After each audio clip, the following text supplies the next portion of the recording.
Hi, I'm Dave Pilkey, the creator of Captain Underpants. I just wanted to tell you all about my newest book, Captain Underpants and the Revolting Revenge of the Radioactive Robo-Boxers.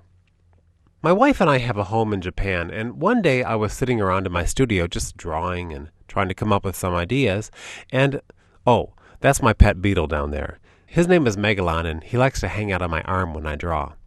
Anyways, Megalon and I were just sitting there drawing away when suddenly I got inspired. The idea was right in front of me. You see, I hardly speak any Japanese, and where we live, nobody speaks English.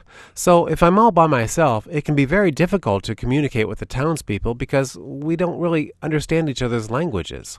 And I started thinking, what if George and Harold found themselves in a situation where they needed to communicate with people who didn't understand English? What would they do? So I decided to send George and Harold on a journey backwards in time about 200,000 years to the Pleistocene epoch, when the first human families started to roam the earth. Unfortunately, their evil nemesis, Tippy Tinkletrousers, shows up too.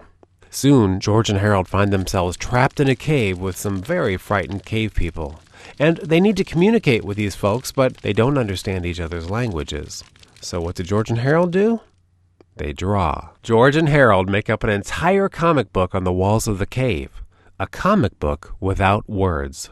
Will this wordless comic inspire the cave people, or will it just traumatize them even more? Can George and Harold convince everyone to stop being afraid and start fighting for their freedom? Will this silent series of sequential sketches persuade the primitive people to work together to defeat Tippy Tinkletrousers, rescue Captain Underpants, and save the planet?